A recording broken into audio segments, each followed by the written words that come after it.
So next is Jiying Wang, please.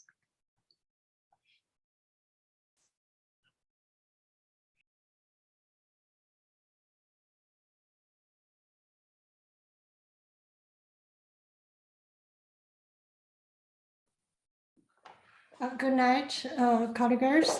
Thank you very much, Sume, and thank you, Savalak, for your very kind invitation for me, provide me such a great opportunity to give the keynote speech in such a great event. My presentation. Sorry. The title of my presentation is Developing National Strategy for Climate Change Adaptation in Marine and Coast Areas. This project is supported by the Asian Development Bank, and this project covered both the natural ecological field and the economic and social field. Here, because I'm responsible for the marine and coast ecosystem, so here I just introduce the part of the marine and coast ecosystem. Globally, the human impact on the climate system is clear, with observed impact and future risk. For the SST, in the context of climate change, SST in Chinese coast waters has been ascending notably from 1958 to 2018. The SST increase is 0.98 degree. That's higher than the global average. By the end of this century, SST rise of the East China Sea and the South China Sea will reach 3.3 degree, exceeding the global temperature rise, and the East China Sea will be one of the coast sea with the largest increase in the SST. And for sea level rising, the coast sea level in China is rising with fluctuation, and the average rise rate from 1980 to 2020, the annual increase rate is 3.4 millimeter. And that's also exceeding the global average during the same period, and is likely to reach 55 to 170 millimeter per year in the next 30 years.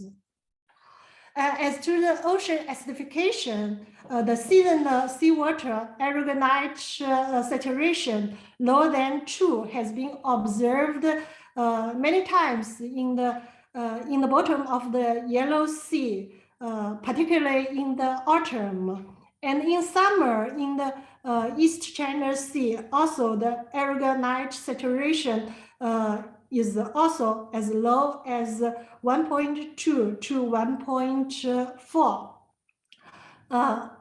And for the hypoxia, different scales of ocean deoxygenation occurred in China's nearshore waters, including the Changjiang River estuary and the Pearl River estuary, and also in the Bohai Sea. That's the picture gave out the bottom of the dissolved oxygen in the bottom water is decreasing from 1975 to the 2015.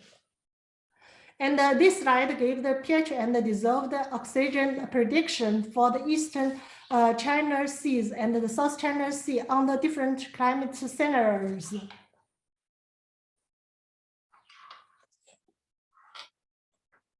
China is a sensitive area of global climate change, and its ecological environment is fragile. The global climate change has resulted in frequent climate disaster in offshore areas of China. For example, there was 40 typhoon during 2000 to 2019, which twice more than those in 1980 to 1999. This is a slide for the climate related disaster. During 1998 to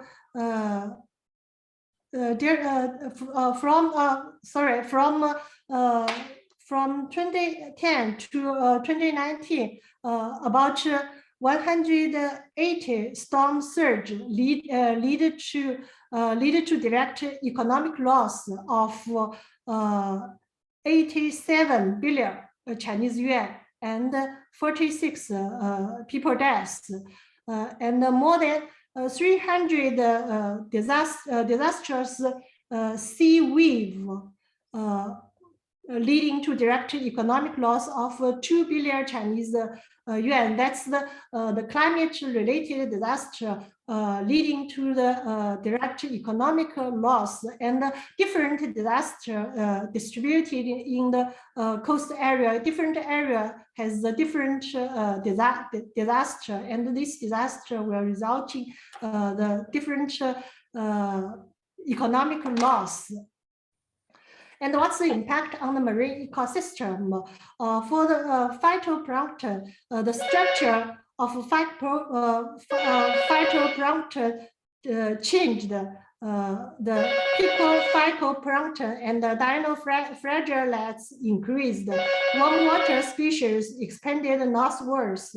All of these were closely related to the long-term changes in the marine thermodynamic environment and their impact on the supply of nutrients over climate change.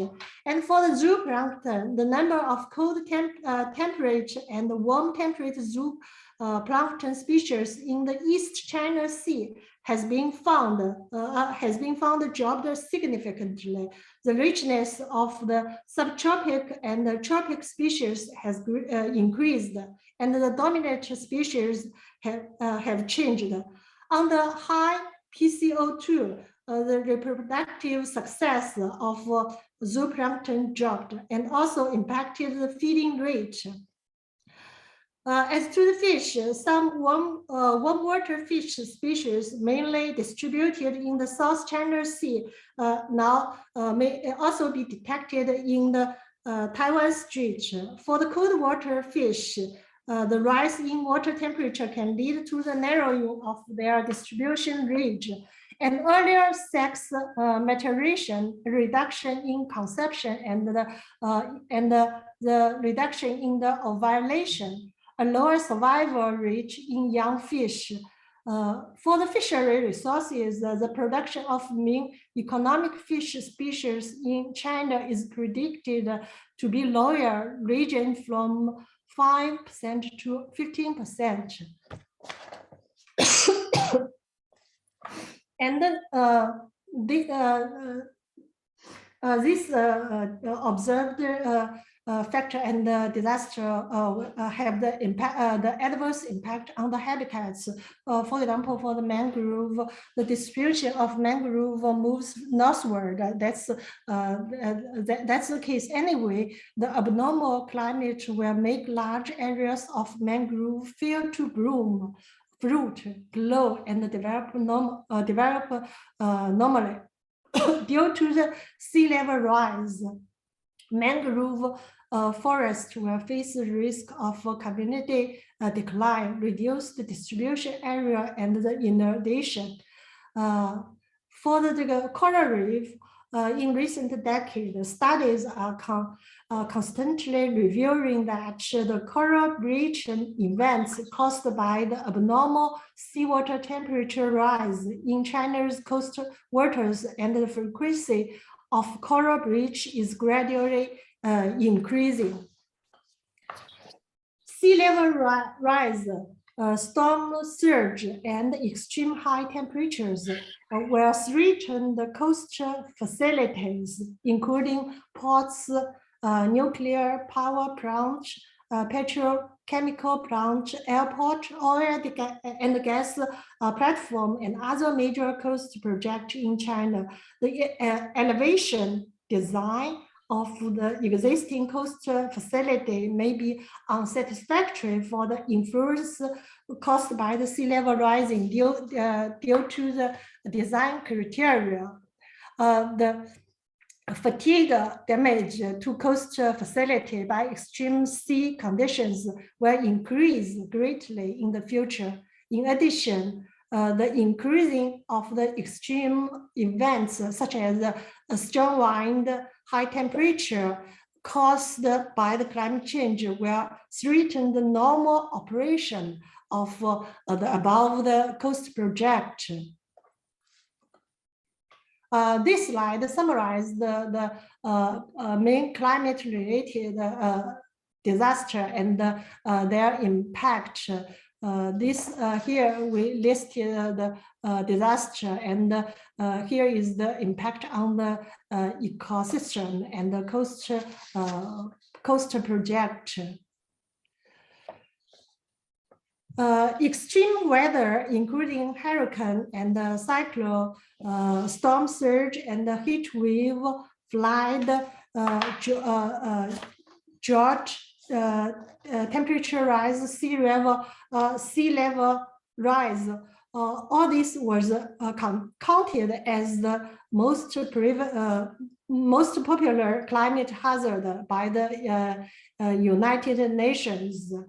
Over the past 20 years, European climate policies have put more emphasis on the adaptation. The EU members have formulated and adopted a comprehensive national strategy for adaptation in succession from 2005. Since 2010, Japan has broken the unbalanceable structure of mitigation and adaptation, and legislated countermeasures on the climate mitigation and adaptation separately. Adaptation has emerged as a necessary response to the unavoidable impact of global climate change. We summarized that about more than 90 countries have launched their process to formulate and implement a national adaptation plan. We summarized that the measures for different countries, their ocean adaptation to the climate change, most of them are divided into these two different parts. One is improved risk response capacity. The other is protect and restore the marine ecological environment. The preferred measures in terms of the marine disaster risk management mainly include establishing an early disaster warning and the risk management system, strengthening infrastructure adaptability, and developing a disaster emergency plan. As for the marine ecological and environment protection and management, various countries mainly emphasis on the pollution control, biodiversity protection, marine natural protection area construction, marine ecosystem restoration, and so on. So on this, on basis of this research, our team also analyzed the policy and the measures related to the coastal adaptation in China. This is the serious policy and the measures have released by the Chinese government since 2007. The most important one is the National Climate Change Adaptation Strategy, which was released in the 2013. And at this time, the Chinese government is revising this strategy. And also a great deal of progress have been made by the China government. On the basis of the above research, we give out 4-point recommendation on the oceanic adaptation in China. The first point is the improved capability of monitoring, early warning, risk assessment of marine disaster, strengthening the construction of integrated service system for coast adaptation. The second point is to strengthen the infrastructure construction in coastal area, improve relevant system and mechanisms, and further improve the capability to prevent and resist disaster. Establish risk security mechanism of major marine disaster. The second point is to promote the synergy between marine pollution reduction and climate change, and improve the quality of marine ecosystem. The last point is to promote the synergy between ecological conservation and the adaptation to climate change, and enhance the resilience of marine and coast ecosystem. That's all of my presentation. Thanks for your attention. Thank you, Jiyoung. You gave extensive information and nationally and widely. Thank you so much.